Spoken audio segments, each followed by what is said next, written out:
You ask Tiger to solve. This deals with linear equations with one unknown. The final result is x equals -13. Let's solve it step by step.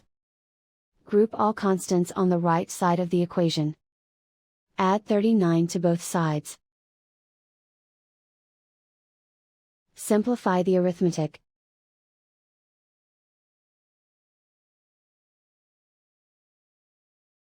Isolate the x. Divide both sides by 3. Simplify the fraction. Find the greatest common factor of the numerator and denominator. Factor out and cancel the greatest common factor. And so the final result is x equals -13.